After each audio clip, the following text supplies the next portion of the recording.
A lot of people are looking at building their own AI agents these days because they let you integrate LLMs with the rest of the software that you're building. And with that, it also means you can build new features, you can build new UX paradigms that otherwise you just couldn't easily build before at all. But of course, as software engineers, we also need to build things that are reliable, right? That we can monitor, that we can trace, that we can scale. And these challenges apply to building agentic solutions just like they do anywhere else in software engineering. And with Kotlin, we have a pretty great language that's type safe, that allows us to express complex concepts pretty concisely, that can do DSLs and so many more things. So it seems like a pretty great fit, right? So today, we're sitting down with Vadim Briliantov, the tech lead for Koog, to talk about the framework for building agents all in Kotlin. This is Talking Kotlin. I'm your host, Sebastian Eichner, and I'm joined by my lovely co-host, Márton Braun. Hey, happy to be here.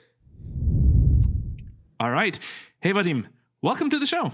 Good to have you here. Hello, I'm happy to be here too. So before we get into agents and Koog, can you tell us a bit about your backstory and how you ended up working on this? Yeah, sure. So I actually joined JetBrains somewhat around almost 8 years ago. It was actually an internship. So I joined technically a Kotlin team, but I was actually doing a side project. So I was building a Java language analyzer with the distributed systems using the Ktor model. So we've been using Akka at the time. And then after this project, which was pretty successful, rather research than something going to production, I joined the Kotlin IDE team, and I've been doing some IDE features there. Then I moved to Kotlin libraries. So I was working on the compiler plugin for software transactional memory for Kotlin native and Kotlin multi-platform. And after that, I joined the Ktor team right at the time it was created. So I was mainly responsible for the new Ktor IDE almost entirely, and also was helping with some framework functionality. So, for example, I'm the author of the what was called the new plugins API for the Ktor. So previously it was you had to implement some pipelines and all the stuff like that. And I created the simpler API with the DSL. So that was one of the things that I was doing there. And then after a few years with Ktor, I switched to Kadana in JetBrains. It's a static code analysis tool that you can run on the backend, and it would analyze your code and show some inspections. So I've been doing mainly the backend side of it. So I've been the part of Kadana Cloud, and we were using Ktor. So my experience was pretty much relevant there. And then eventually I ended up being here in what was called AI Agents Platform, powering all the JetBrains products that's gonna use AI and specifically AI agents. And then we basically renamed our team to Koog because we ended up doing the framework for any Kotlin developers who want to build agents. So, and here am I.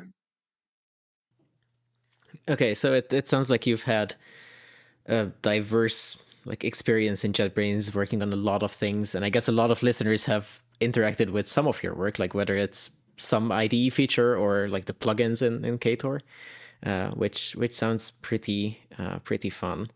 I think we can start moving towards the agent topic then, and just for those listening who are not that deep into the AI field yet, can we start with what an AI agent is before we get to the Kotlin specific bits? Yes, of course. So basically, I pretty much love the Sebastian's answer to this question that he started with. So basically, it's a system that can use the LLMs and your environment, your tools, your backend, your mobile phone, whatever it is, to solve the end user problem. So basically, it's the brain, which is the LLM, and the tools from whatever you're building connected together and solving the final problem. Okay. Yeah, but I like that a lot. Really, it's kind of like it's such an interesting like idea, right? Because you're kind of bringing in like a thing that like thinks or like at least certainly makes decisions by itself, and can like use all of the individual components that you might have in your software system, however you expose them, which is like it is kind of a game changer just in regards of what might be possible with it, and like the open-endedness of it.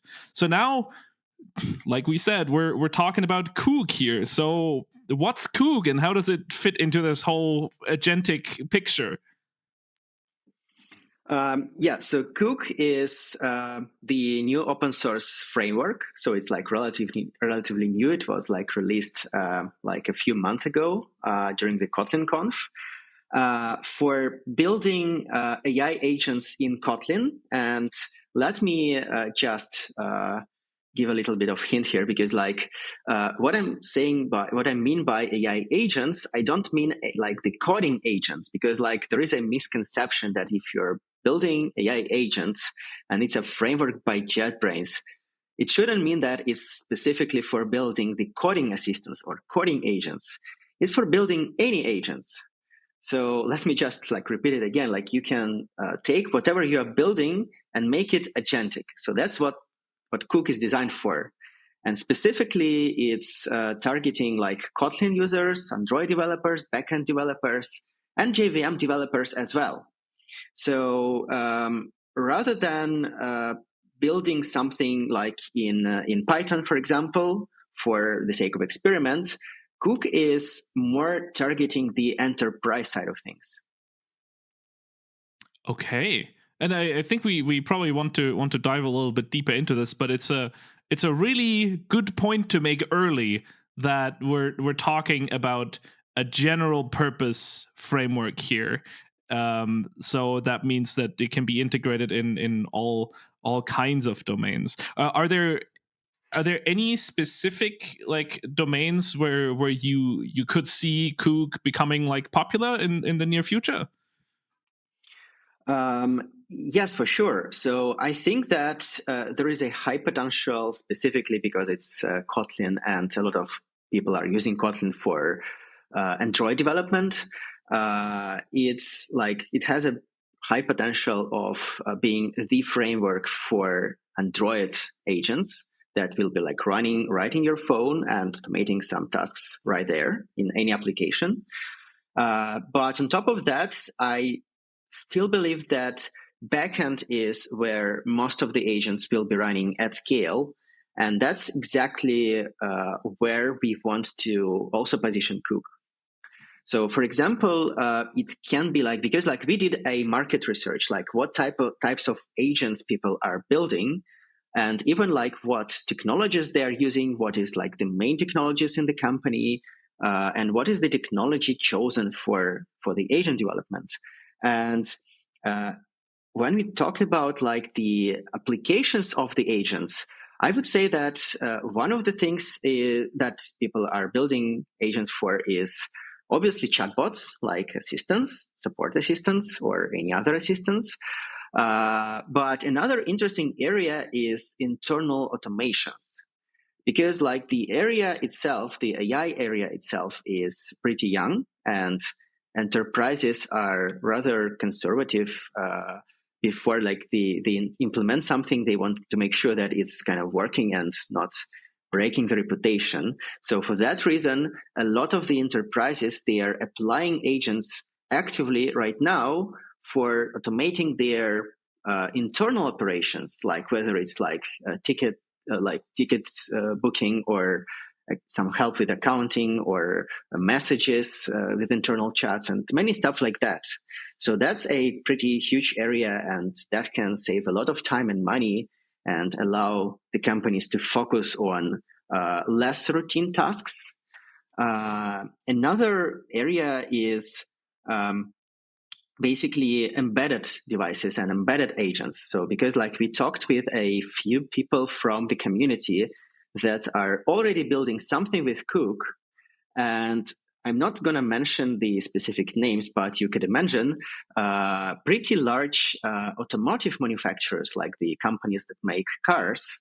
They're experimenting with building AI agents right in the car, and you can communicate with your car using your voice and ask it to do some like commands, open the window or, enable the air conditioning, these kind of things.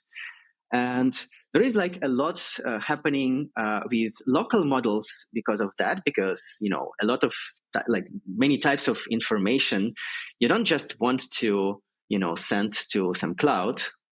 And Koog also allows you to basically solve this problem as well, because we were also focusing on the local model support as well. So I would say that, of course, there are like a lot of different applications for AI agents, including the, let's call it the imaginative UI or interactive UI. For example, like you can ask the LLM to generate the whole UI layer for you, depending on what you are doing, because like UI can be like described as a JSON, and you can just ask the LLM, I want to solve this problem. I'm this user. Here is like my information, and it will generate the right buttons, the right like text fields, and many other things that needs to be shown to this user to be comfortable solving this problem.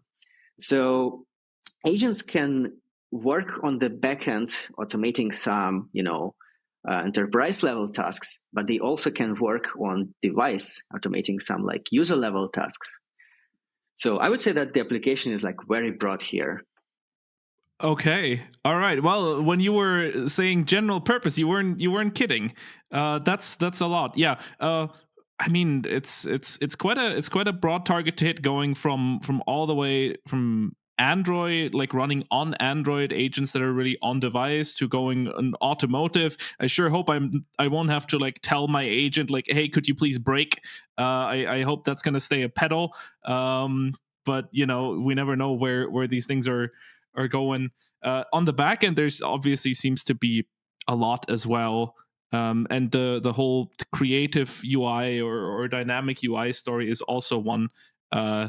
Again, it sounds wonderfully visionary. Sounds like there's plenty of ideas that one might have.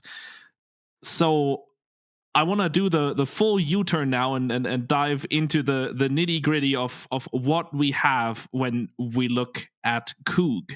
Like, what are the fundamental building blocks when I work with, like, when I start building an agent with Koog? What does that look like? So basically, Koog splits the idea of AI agents into like a few components, which sound like pretty like reasonable if you think about that. So if you talk that agent is a autonomous system that solves the user problem interacting with LLM and with your device or with your environment, with your application. So we actually split it the natural way. So you have the environment level, which is the level of your tools, the functions from your application available to the LLM, to the agent, to solve the problem. So the other part is the LLM connection itself with all the configurations and model selection, parameters, and many other things. But then there is something in the middle that we call the model, the agent strategy. So what is agent strategy?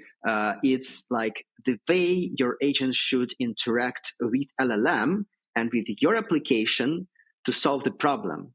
That might include, the steps that needs to be done. It's like an algorithm, but in a higher level way. So you don't have to like express it as the normal code, but Koog currently allows you to express it in the form of a graph, in form of a diagram that you would like kind of draw and imagine what steps have to be followed to solve the problem. And why I'm saying right now is because we are also experimenting with other approaches, and we have plans to provide the generic, more general format of like building strategies, but that's gonna be another topic for the discussion, I guess. So, okay, let me. I wanted to ask two things at the same time. So these strategies, which you said that like define a graph of like how the agent works. Can you tell us an example of maybe like a problem that you would solve in multiple steps, or what these different steps might be that a graph describes in an agent? Yes, for sure. So let me start with like more personal example from the JetBrains experience. So basically, if you're building a coding agent that would do some coding task in your IDE or in other environment, you can basically provide all of the tools available, like refactorings, text editing, running the test, running the build, and many other things, right to the LLM, and then allow the LLM to call all of these tools to solve the user problem, to solve to apply the user's request to this code. But if you start with this experiment and run it on somewhat larger than like a minimal MVP project, it's not going to work well. It's not going to be working reliable enough. And if you run it on a benchmark on SV bench, you're not going to see good results there. So for that reason, it makes a lot of sense to apply the human knowledge, like how you would approach this task as a developer, and combine the LLM logic in a smaller like building blocks.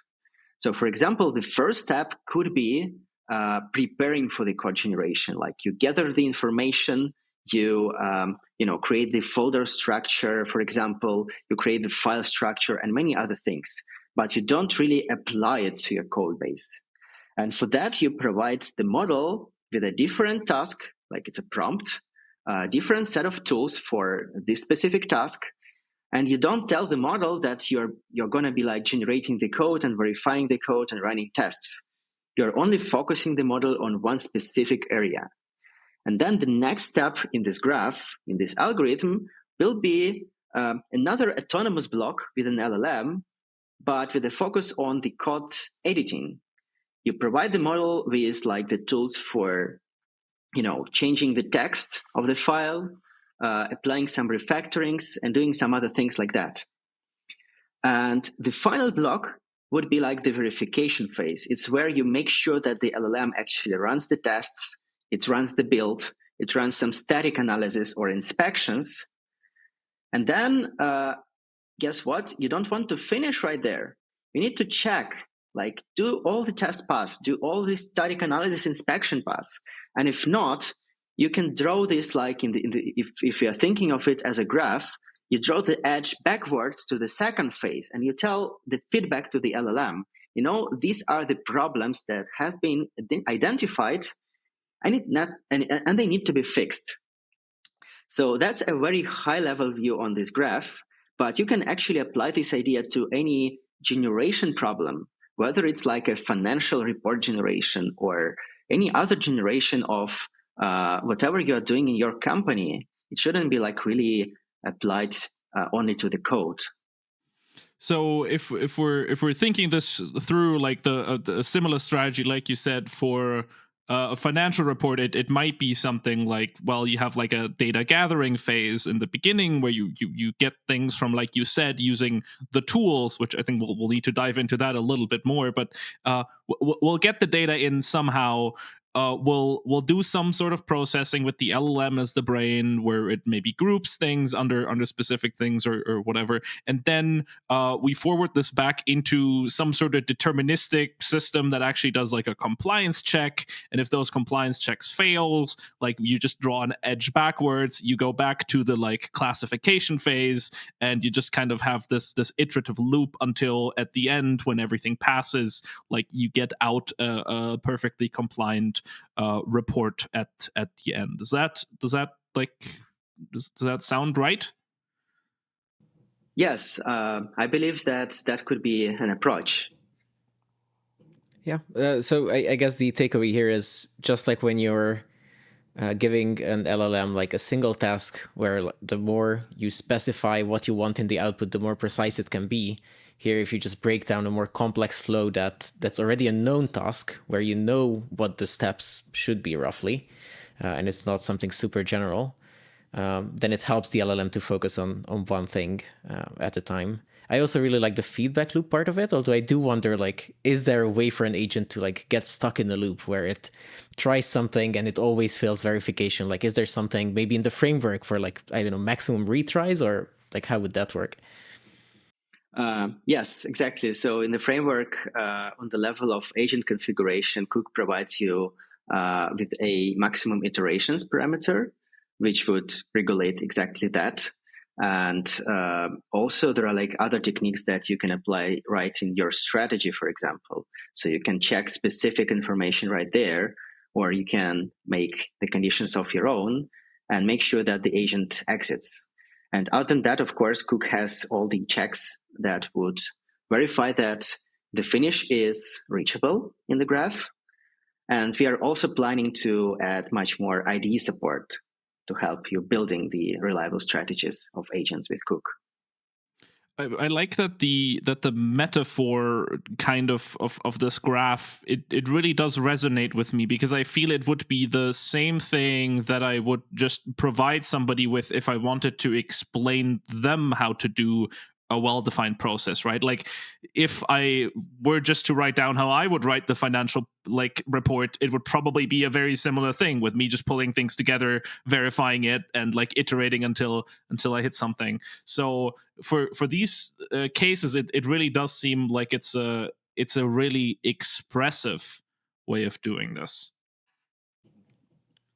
Yeah, when it comes to strategies, I'm wondering, like, is it always a different strategy for the specific task you want to implement for the agent? Or are there like built-in flows that I can like reuse, maybe if I'm doing something simple which doesn't require so much customization? Yeah, so that's one of the things that actually Koog shines in, because we are basically building this framework to help the internal developers not to write AI. We want them to focus on building their IDEs, or like UTrack or TeamCity or whatever other systems they are building, right? And that's why we actually run and test a lot of different strategies for a lot of different tasks, and even on the benchmarks. And then whatever like remains successful, whatever building blocks actually solve the actual problem and perform better, they eventually are being left inside the framework, available for everyone. So of course, like you can run like simple strategies out of the box without implementing and even knowing about the fact that strategy exists. So the default strategy will be like this agentic loop, like the LLM calling tools in a loop until the task is solved. So it's just there and you don't have to modify anything. Also, we have React strategy out of the box. So React stands for the reasoning and acting. It's where the LLM, after like every n steps, does the acknowledgement of what it has been doing, like, or some like reasoning step, and then continues solving the task. And also we have like lower level building blocks for specific problems that you might face during the strategy development. But we're going to talk about it, I guess, a bit later. So we've been talking a lot about graphs and, you know, like transitioning between states and so on. So now the obvious question is, I'm a Kotlin developer. How do I express the graph in Koog? Yeah, so Koog, because it's written specifically in Kotlin, takes advantage of the Kotlin DSL capabilities. And that's like all about the Koog. So basically you can build this graph in a very concise and nice Kotlin DSL that would be easy to write if you're a Kotlin developer. And on top of that, it will be easy to read if you don't know Kotlin at all. So one of the benefits is that if you show this graph, the strategy of your agent, to your ML colleague, like to a researcher or machine learner engineer, they will be able to analyze what's happening just by looking at the DSL. And they would be able to advise you with some steps that you're going to be making to improve your agent. Very cool. That's quite exciting. So then that means that I express this in form of I define a bunch of like nodes using just Kotlin statements, and then I define a bunch of like edges and just like I just wire them together that way. Yes, exactly. So Koog provides you the node DSL, the edges DSL, and the condition DSL. And on top of that, you can also build subgraphs. And also you can combine multiple agents between each other altogether. And that has like another advantage, actually, if you want to evaluate your agent, all these steps, all these nodes and edges will be present in the tracing, in the OpenTelemetry tracing. If you observe like what's happening in your agent, it will give you a high level insight, like what was happening, what prompts, what message history did you have, and why the agent decided to behave this way but not the other way. And on top of that, this graph structure has one more advantage. So it allows you to persist the state of your agent, because graph is essentially a state machine, right? And you fully control what's happening in the state machine. But moreover, you can persist the whole state. If something is failing, imagine that like you're a AWS developer running the agent somewhere on your server, and because of you're using the spot instance, which is cheaper than normal instance, there is no guarantee it's not going to be preempted, and likely it will be at some point. And with agents, because agents are like the longer running tasks, it's easily possible that they're going to be stopped and crashed because of this situation in the middle of the execution. And if you enable the persistency with graphs, you will be able to store the whole pointer, the whole state machine, the whole like thing that we call the situation that happened to your agent, including not only the chat history, but also the place in the graph where you are. So that the next time when you run your agent again on another machine, you will be able to restore the whole state from the exact point of execution. And that's actually one of the core advantages of the graph, because they allow you to build scalable and fault-tolerant system, not just some systems with agents.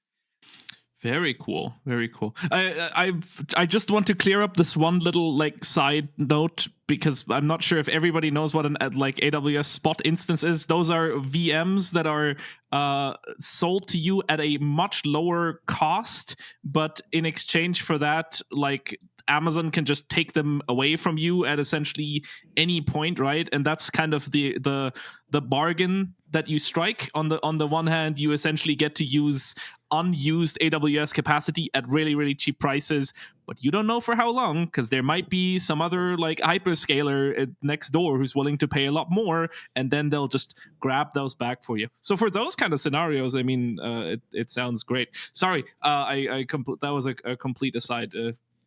Márton, please. Yeah, I also really like the idea of an agent being able to like persist its state and then continue. So I guess this could be used for a real life flow where by definition it takes maybe a couple of days for something to happen. So maybe data needs to make its way somewhere. Maybe you need to mail something to the user as authentication, and they need to like enter it back into the system, or whatever it might be. Like someone has to visit a physical location.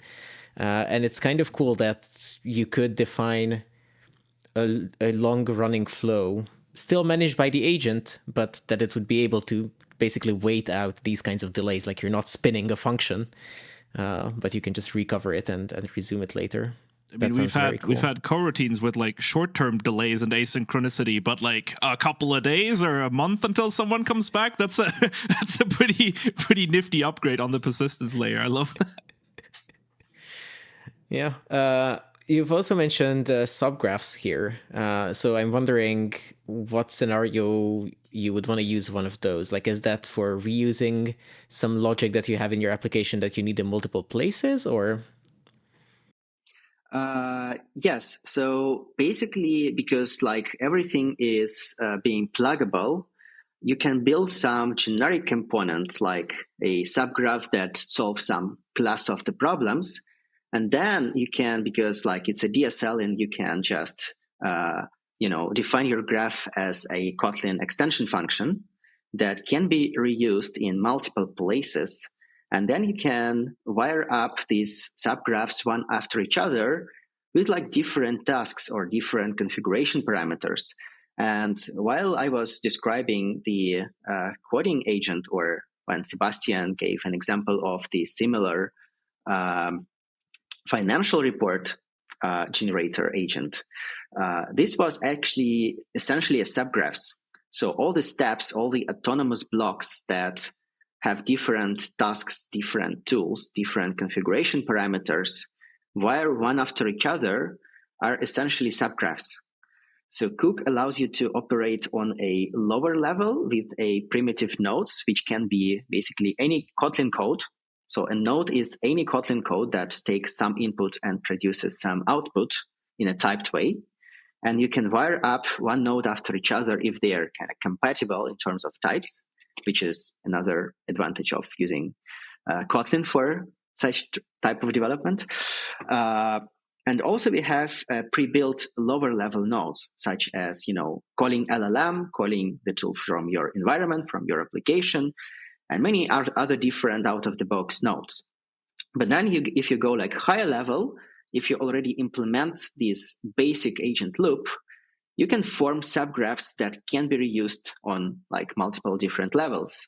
And then you can use like, subgraphs of the subgraphs and so on, depending on how complex your use case is. Does that make sense?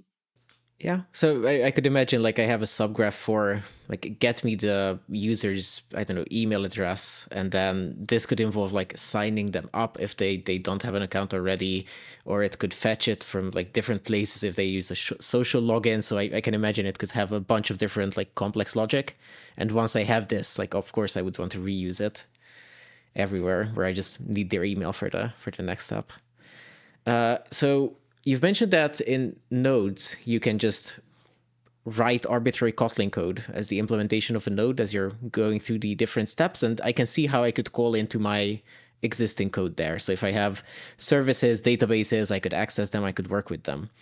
But we also have this notion of tools where the agent can choose to use a tool, and I'm supposed to be able to connect to my existing code base there as well. So like, how can an agent invoke my code and communicate with it? What does that look like in Kotlin code?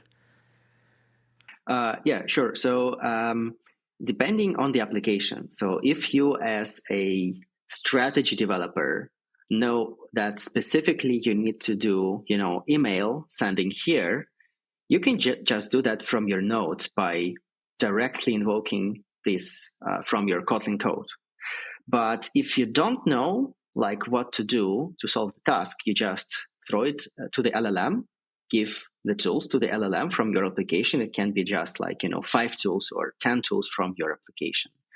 And then the user or you as a developer prompt the LLM, just, please solve this task. I want to be, helping this user with whatever task they are solving. And the LLM would become a brain, and LLM would decide that, well, the email sending is required for this step. And all LLM providers, they have the API for that. So of course, essentially tool calling is a text messaging between the LLM and your application.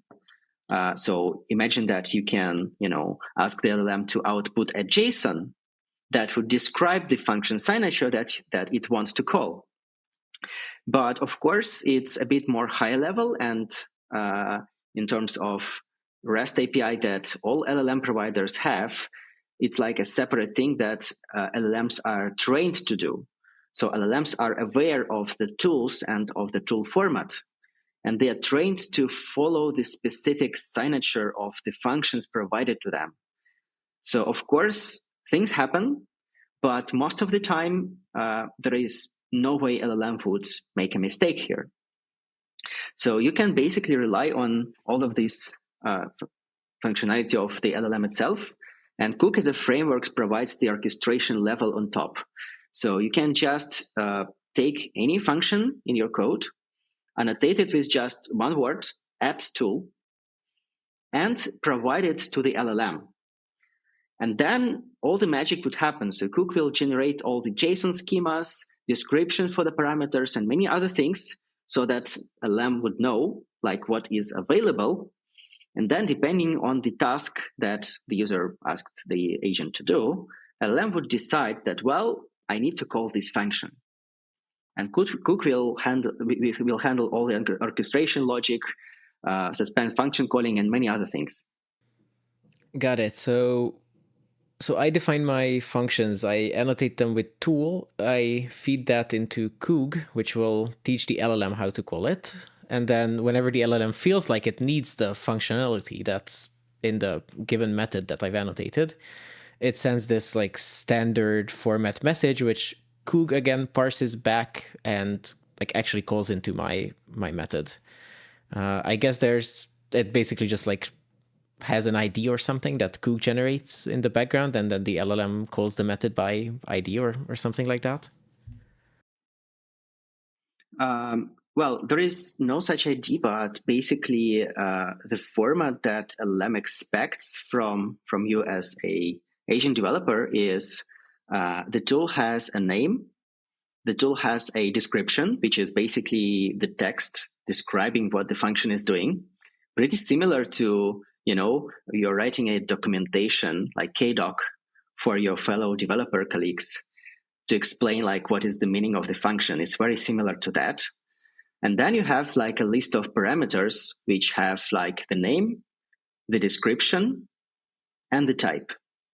And that's basically it. You can easily imagine how it would look in the JSON format. And it's basically being sent to the LLM as the list of available functions.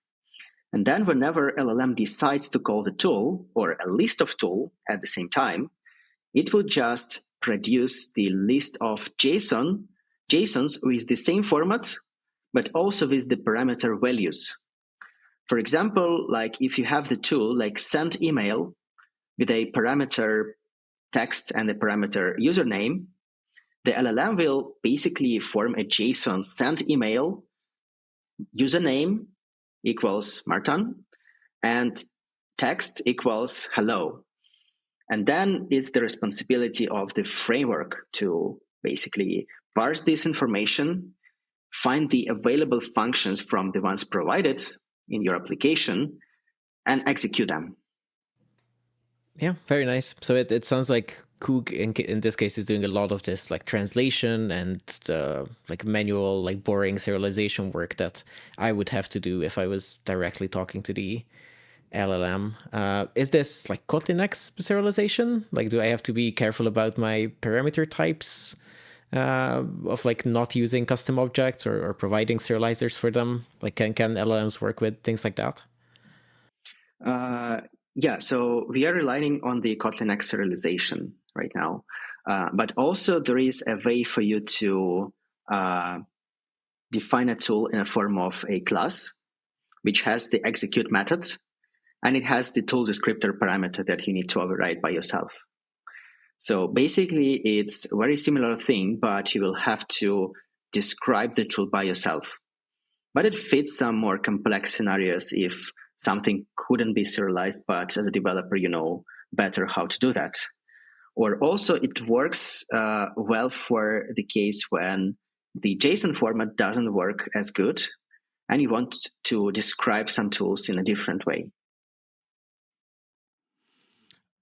Picking Kotlin X serialization, I guess, also does make sense since you've mentioned that I can run Koog on like on Android on backend, and so it makes sense that you'd also want to have a framework that already maybe puts you into the realm of multi-platform. The multi-platform story we can maybe also talk about just in a little bit. While we're still on the subject of tools, the other big thing that always comes up in the story of tool calling is MCP, right? The Model Context Protocol, which I'm not sure if we've touched on. I think we've maybe briefly touched on this with Alex in one of the previous episodes. But it's like a standardized way, right, of communicating. A standard that was originally, I think, made by Anthropic and is now just like an open standard. We also do have the official like client and server SDKs for MCP for Kotlin just in general.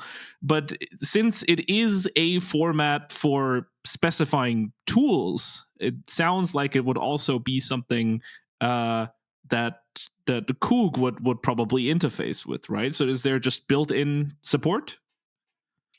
Yes, there is. So Koog supports MCP tools, but I would maybe put some distinguishment here.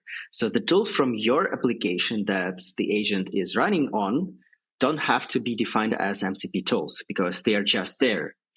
But MCP is better for the scenario when you want to call some external tools from external application or externally running server, for example, like Google Maps.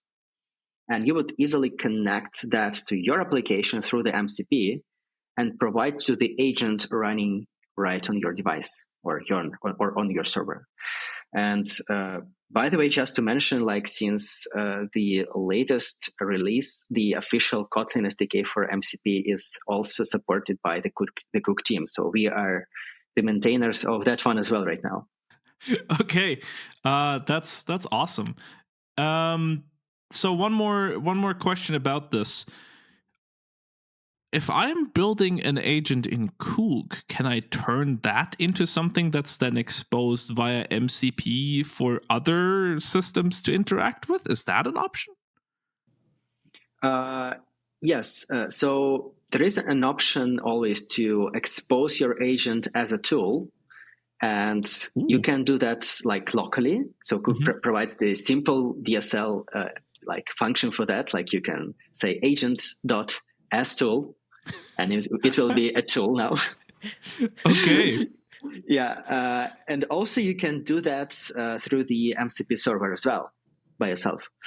Other than that, there is a different protocol for that scenario, which is called A2A, released a bit more recently than MCP by Google. And it allows you to have more precise agent-to-agent communication. So agent would know about the running processes of the other agents, and they would not treat each other as tools. And we are actually actively working on supporting A2A in Koog as well for the multi-platform. Okay. Very, very cool. I have to say I'm very impressed by the like, I don't know what the right word is.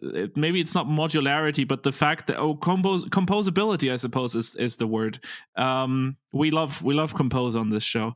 Like the idea of like, hey, you have a like small like self-contained workflow, you can turn it into a subgraph. You have like a self-contained agent, you can turn it into a tool for another agent to use. Like it's agentic solutions all the way down, and like being able to express all of that in Kotlin is kind of cool. Like again, like also just like, you know, slapping on an annotation and turning it just a regular Kotlin function into a thing that an LLM can use or that an agent can use. That's really awesome.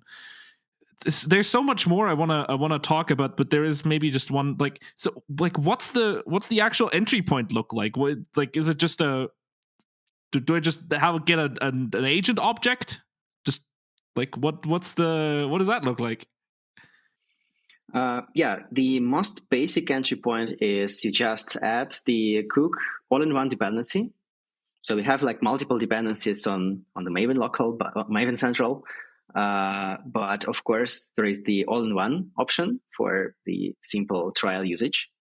So you add that, and then you create the instance of what we call AI agent, provide it with prompts, provide it with the LLM connection, which is a client to either Anthropic or Google or all of them, or maybe Olama, depending on like your choice. And then you provide it with the set of tools from your application, which can be also an empty set. And then you call the agent.run. And that's basically it. So it's exactly like 5 lines of code that you need to write to have the basic agent and connect it with your application. That's really incredible. So then, like the run, it just it takes some input and it returns some output. That's it. Yeah, exactly. That's, again, like, I love this because it really links up with this whole idea of like composability, because now I can just think, like, if I'm building a larger system, I can just think of my agent as just another function, right? Like, it's just another thing that takes some input but returns some output, which is really cool. Is it always like a function that takes a string and returns a string?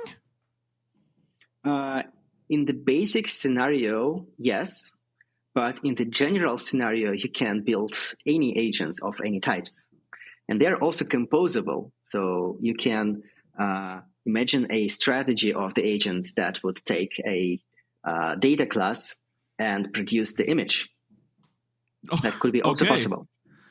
All right, so it's like, even from the interface perspective, that's really cool, because I think the mental model, at least for me, when like working with LLMs or playing with it like by myself, it was always like, well, it's a string, it returns a string. But the fact that Koog kind of gives you this like higher level of abstraction where it's like, listen, we'll manage the LLM history, you express a graph, we'll manage the graph states, but you know, if you're changing types, then we can also return different types. That's extremely cool. But does that also mean that the graph itself is type safe?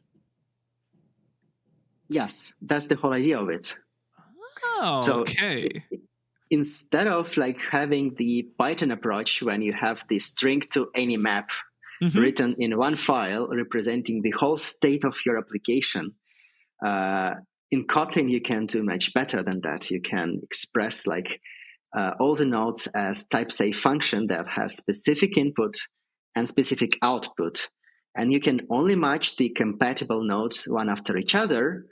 Or Koog also allows you to transform one type into another type if they are not compatible. So you as a developer have a hint what to do and how to build your flow in a typed way without making like really silly mistake. So it's really just like, sorry. That makes a lot of sense, and it's a super nice, like a very Kotlin experience, like fundamentally, that you get that kind of type safety. I love hearing that. It's incredible. It, like, again, if the part that I love here the most is that we're saying it's graphs and it's type safe, which to me it's very well, my brain immediately conjures the idea just of Lego. Like, you just have like things clicking together where they're supposed to, and if if you're holding it wrong, or if you're trying to attach things in it upside down where like it's incompatible, it's gonna tell you it's not gonna work. You're not gonna find out like, on the 300th edge case in production. You're gonna see it right away. So you're building well-formed type-safe systems where even the input and output types of the entire agent are controllable. I'm very excited. This is genuinely like, this makes me very happy. To my audio listeners, I'm smiling. I'm just sitting here smiling, to be honest. Yeah, if you think of it, it's like playing a Lego game or a puzzle. Yeah. So you're combining the pieces of Lego together if they are compatible, if they have the same color. Yeah. And with all this like composability and agents and different protocols that different components might be speaking, you are likely to be building complex systems here, but you still have a lot of safety with like the type system guaranteeing that at least the things that you're lining up match up on the type level. So it's of course like pretty likely to actually work in production after that. we talked about like how you can launch Koog and you can basically like pass in a string and get a string out of it. I guess a lot of the time you would want to host it as part of an existing service. So like if you have a Ktor or a Spring application, the way that you would do this is just call into Koog as part of one of your endpoint implementations. That could be an option. But on top of that, Koog provides the out-of-the-box support of Spring since the latest release. And in the upcoming one, so maybe by the time this video comes out, it will be already the latest release. Again, we made the Ktor plugin, the Ktor Koog plugin or Koog Ktor plugin, not sure how to call that because Koog also has the similar concept of plugins or features similar to the Ktor system. And basically, we have a Koog plugin for Ktor that you can install. You can configure on like the entry point level, how you would connect to LLMs, to which LLMs you want to connect, what are the tokens, the credentials, the parameters. You install it to Ktor, and then from inside the Ktor roots, you can call Koog agents or LLMs right from there, and even respond this with the information from the LLM to the user. And we have a similar support for the Spring framework. We have Spring Boot support, and basically it's similar to the idea that basically all the Spring beans become like Koog tools. That sounds fantastic. That sounds super convenient. You've mentioned setting up the LLM provider a couple times now. Do we pretty much just get to use any LLM as the brain of an agent in Koog? As we're recording this, GPT-5 just came out. Like, could I already be running Koog using GPT-5, or how does that work? Yeah, so you can use any LLM with Koog. So the basic interface allows you to even deploy your own LLM there. You just implement a few functions like how to connect to it, and it works. And also we provide the OpenAI, Anthropic, Google, Ollama, Bedrock, Azure, DeepSeek, and many others out of the box. And also all the models are basically interfaces that even, in the recently released version of Koog, something is not there. You can implement the model, which is just a few fields, and you can easily have the specific model that is now available, like from yesterday. Very nice. I have to say one of the things that makes me the happiest about this is the open router support.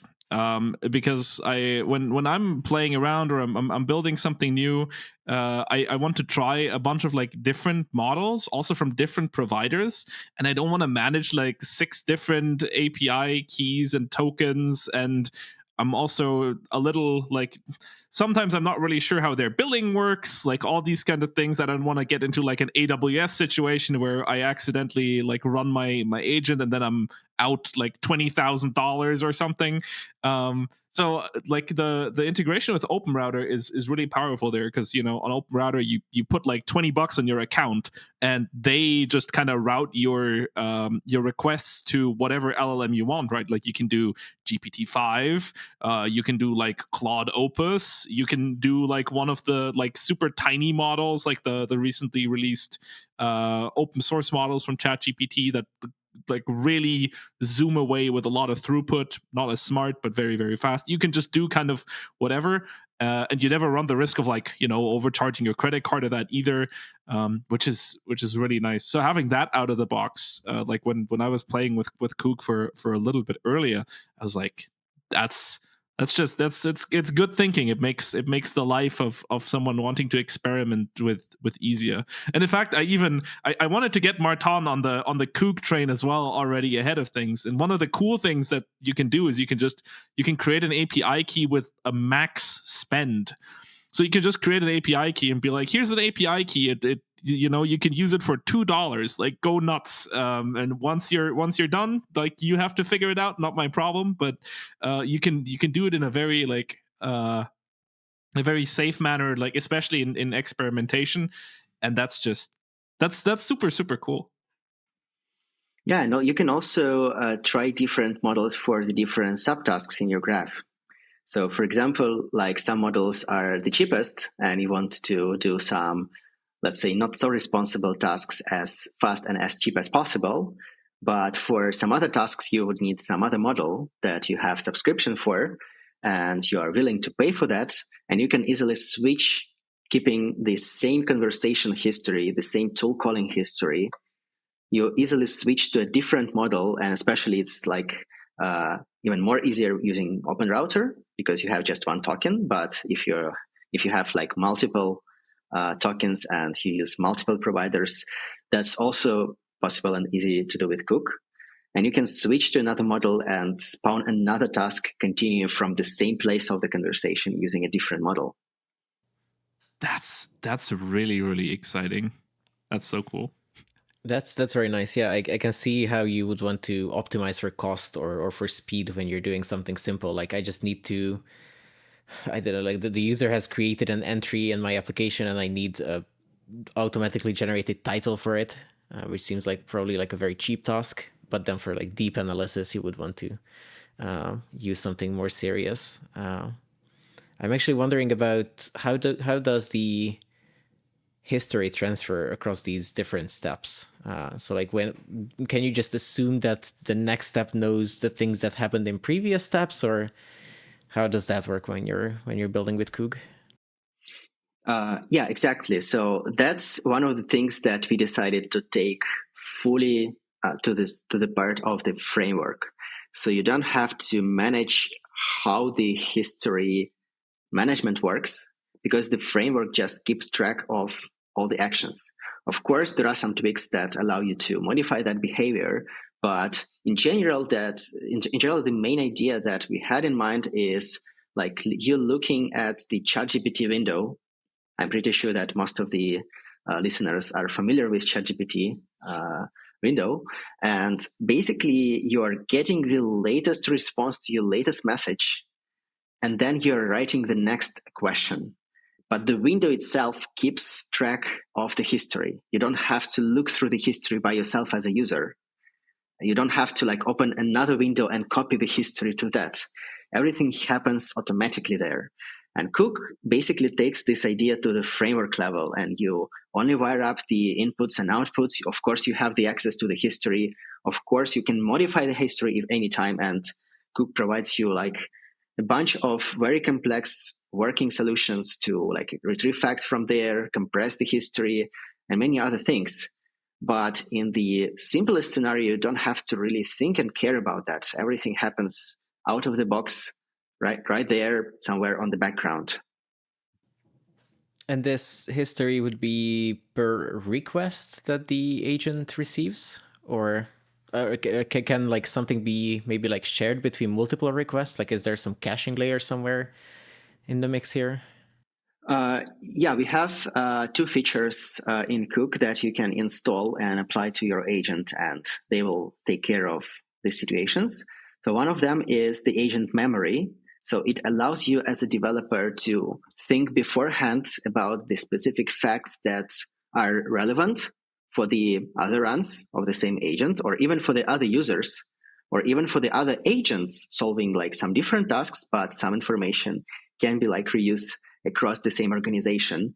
So it provides the layers of abstraction to control this kind of information and extract that from the history and save to any storage like S3 or a database, and then load these facts even in another agent or another execution of the same agent. And also we have this persistency feature that I touched a little bit when talking about the AWS spot instances example. So basically, persistency feature allows you to store specific checkpoints and then go back to these checkpoints in the future. So you can do that like manually, or you can do that automatically as well. Awesome. So one of the other topics that we wanted to talk about in regards to Koog is that we say it's for, like you say, it targets enterprises. You say it's for scaling your like agentic integrations. What does Koog do in this specific direction that helps with this? So one of the things is basically is the JVM framework, the obvious answer. So usually most of the enterprise code are being written in the JVM. And also Koog tends to integrate with the popular backend frameworks such as Spring or Ktor, for example, and we want to do even more integrations. We have integration with AWS Bedrock for the LLM scenario. And also we have all these controllability persistency features embedded into the Koog system.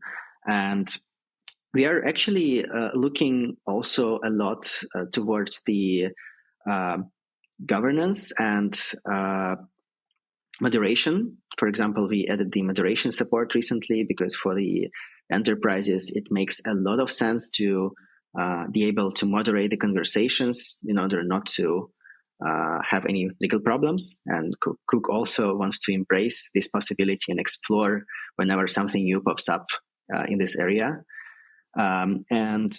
Also, we are integrating with a lot of observability providers. For example, we are integrating with 1DB. We have a plan for the integration with the Dynatrace, which is probably the most popular observability tools for the enterprise world.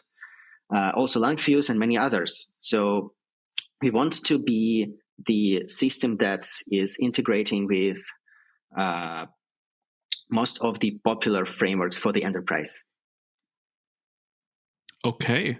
Yeah. And I guess especially the observability story and like being able to see what's going on is just something that's like really important for enterprises, right?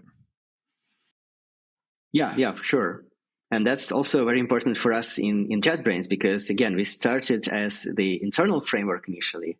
And it was like really one of the most important things for us internally to be able to like test your agent, evaluate your agent, and understand what's happening in your agent. Very, very nice. One of the other parts, especially when you're saying like you're building very complex things, as far as I know, the longer my context grows, I'm getting charged by the token. So things can get, well, not expensive, but it's very interesting, like having 200 one-shot conversations, like, question and response, versus having one conversation that takes 200 turns is like an order of magnitude more expensive, like at the least. So is Koog doing anything in this regard also to just kind of help you with this? Because like obviously you could just fire out like multiple things, but maybe there's like information in my context that I don't really need anymore, that's no longer relevant.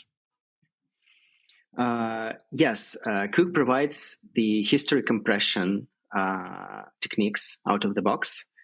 And this is one of the things that is, in my understanding, in my knowledge, not present in any other frameworks out there. So it was built for our products specifically because coding agents, let's be honest, these days coding agents are one of the most developed area in AI agent development because there is a strong competition, there is a clear benchmark, and a clear definition of done.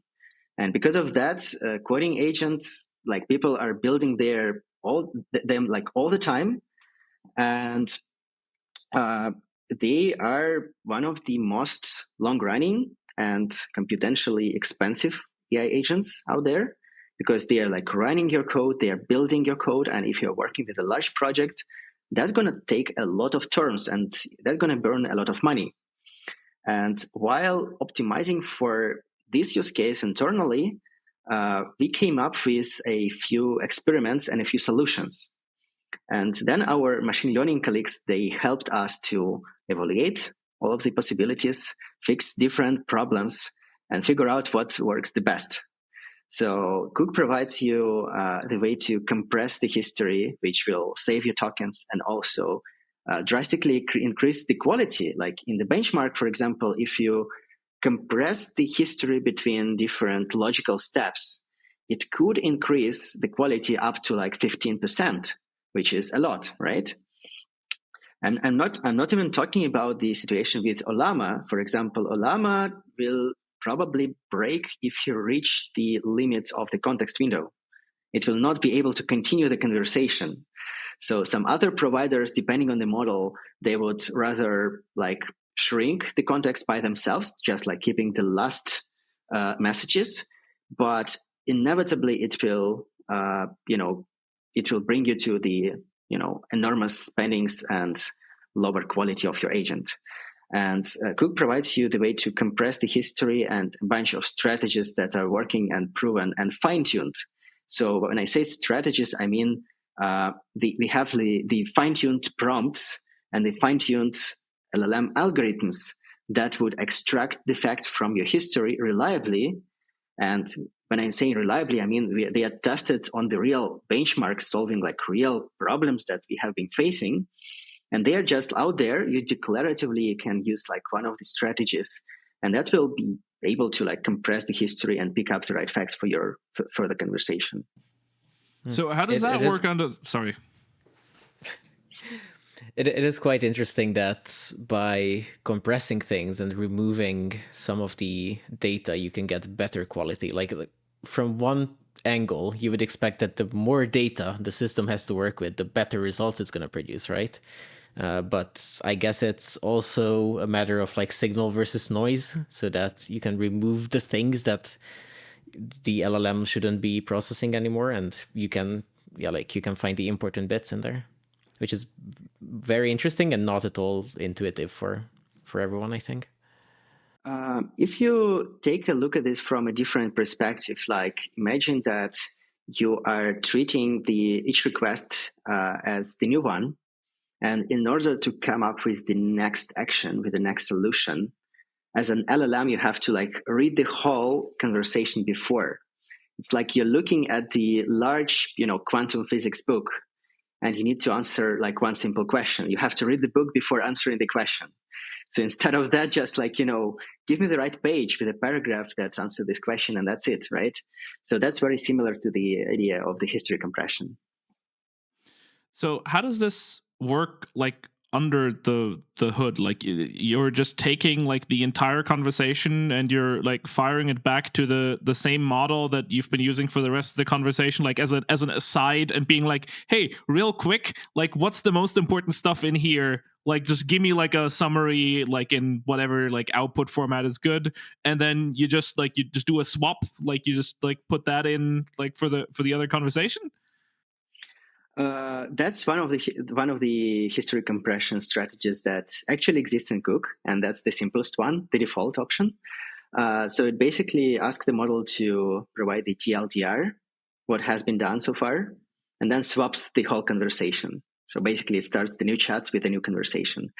But of course, it doesn't really work well for the more complex tasks. For example, it doesn't really work well for the code generation, because you would lose the essential information such as the open files, the specific like modules, dependencies. And the next time you would continue the task, the model will have to like search for all of this information again. So another approach that we tried was like the chunking of the history into like smaller pieces and compressing each of them independently, which worked way better, but still tended to lose important information for the more generic tasks. And then we came up with the fact retrieval strategy, which allow you as a developer to specify like, I need the file dependencies, module dependencies. I need like important files. I need something else like code style. And then LLM will search for each of them independently and provide a list of facts. And then only these facts, together with like some tricky prompts created by our brilliant machine learning colleagues, they will be the only things that will be remained in the conversation. Yeah, makes a lot of sense. Again, like one of the cases where if you can provide more specific instructions and if you know the process that the agent should be performing, then you can also get like better result and use the less generic and more precise strategies. I'm very surprised by the sophistication that goes into this, because like OpenRouter has like history compression, which they, in I guess both because it's a fact and because it's a loving reference to Silicon Valley, they call middle out compression, which essentially just means if you're hitting the top like level of the context window, like if you're about to exceed it, the part that they keep is like the very first message, and then they'll just start dropping messages in the middle, because most likely the message in the beginning has a bunch of important instructions. The middle stuff is like intermediate steps, so it's not as important. And then, of course, like the last messages are probably the most relevant. But like you said, like having something more sophisticated, something that also doesn't have to bump the entire context window, which is like 200,000, 400,000 tokens for some of these models now. And again, you're paying by the token, and they're not that cheap, especially the ones with the big context windows. Having the ability to do something there is a lot. Like having that integrated into the framework is really, really cool. I am just wondering, like, could I use like another LLM just for the summary process? Yes, of course. So you can switch the LLM anytime you want, and then you can switch back. Ah, that's so cool. And I guess so. I can just express that in the graph as just being like this subgraph where I'll be doing some history compression. I want this running with a different LLM in context. Well, if I remember it correctly, for this specific task, because it was already requested by someone of our users, we already provided this parameter. Oh, perfect. Even better. Incredible stuff. Nice. Now I'm starting to wonder if I can have an LLM monitoring the entire flow and deciding when to switch the executing LLM over time as different steps happen. But maybe that's still an engineering challenge for us to decide based on what we see in the results. One of the things that I've seen as I was looking at the documentation and samples here and there is that there's a bunch of things around Koog APIs that use Markdown. So like there's a dedicated API to input things as Markdown into an agent or something like that. So my question is basically like, what's the deal with the Markdown, and why is that important for working with agents? Oh yeah, because like everyone likes Markdown, don't you? I'm kidding. I mean, yes, but yeah, actually there is a reason for that, and it's like really surprising and funny. But if you think of it, it could be like much more logical. When we were using prompts without Markdown, we had like specific like result on the benchmark. But then while developing this SV agent and we switched all the prompts to Markdown format, we got like 2 or 3% increase in quality without changing anything else. Just imagine, right? And the explanation for that is basically there are like a lot of structured Markdown documents in the web. And most of the even like README files are written in Markdown.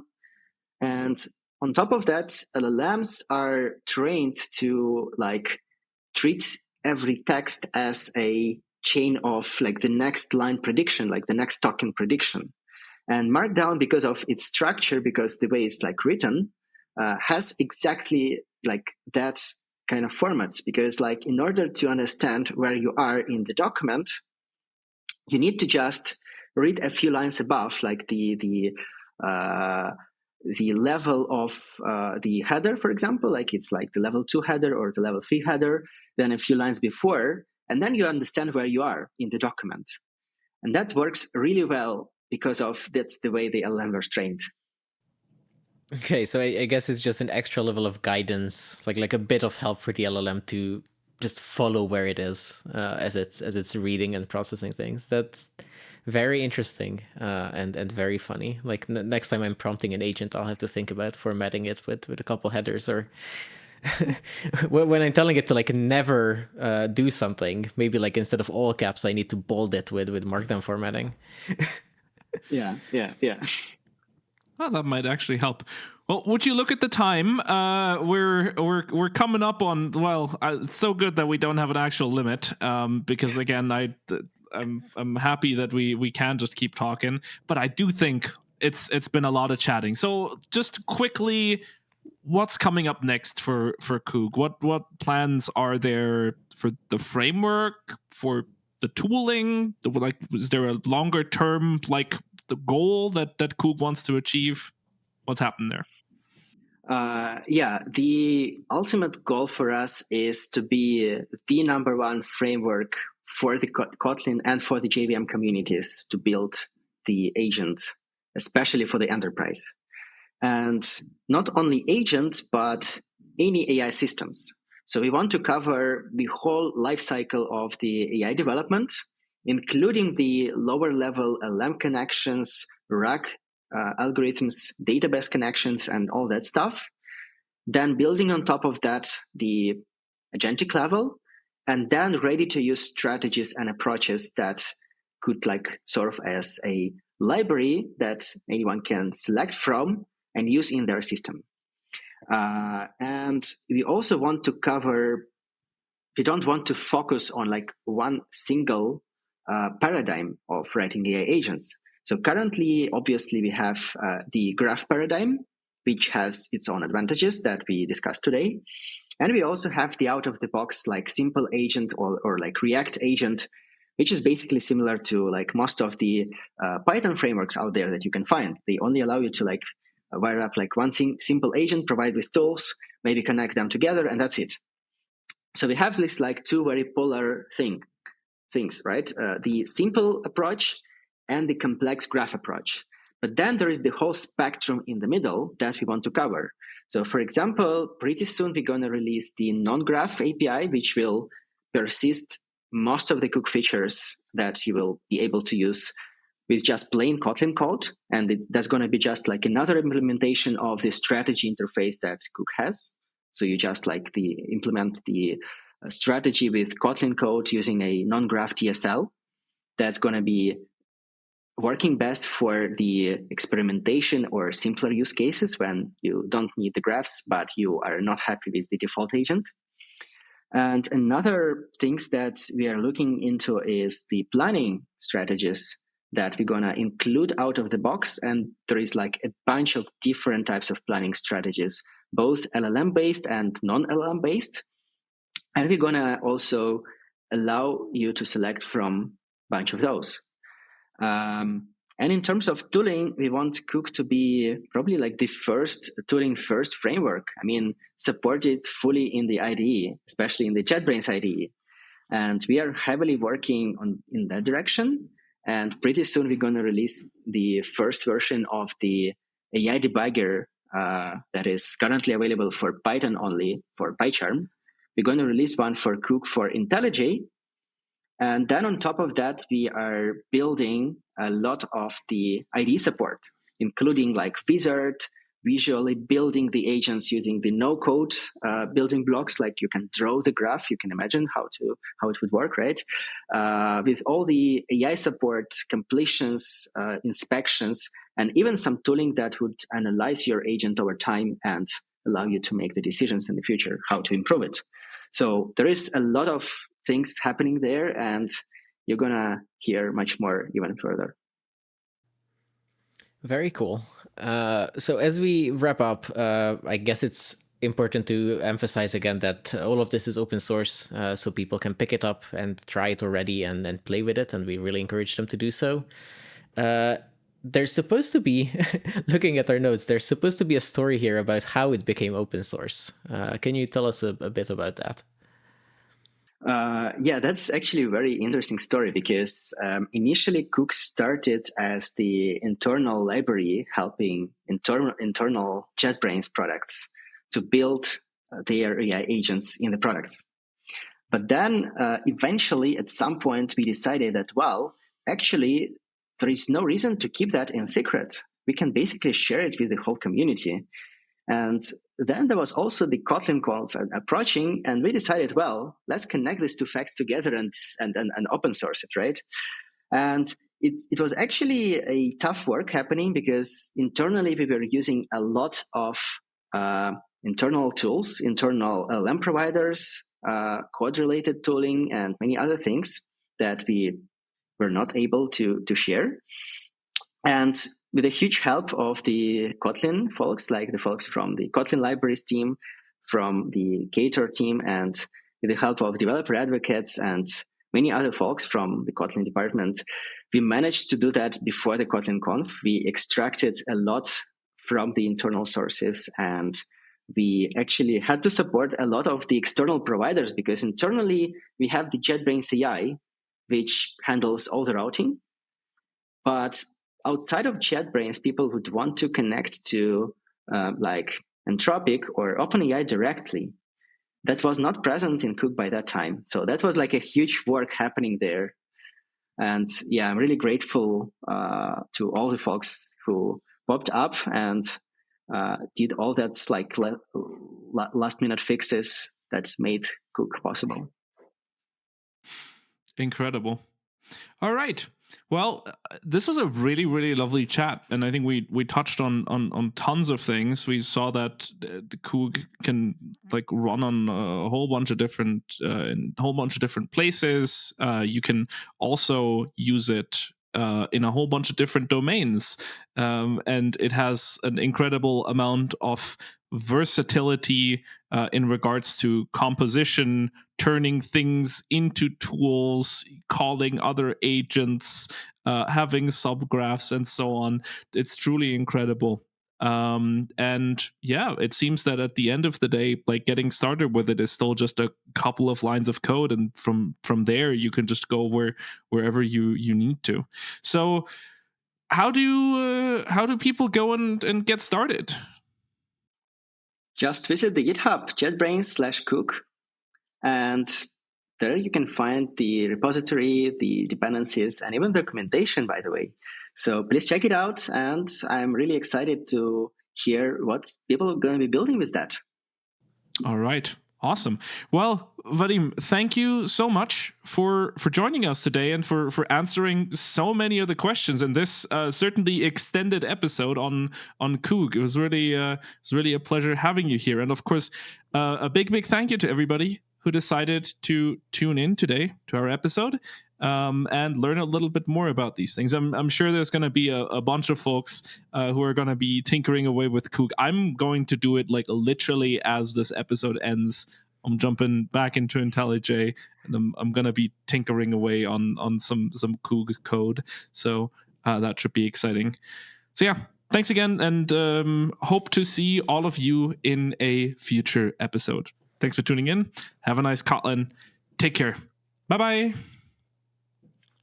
Bye. Thank you so much. Let's cook some AI together. Bye.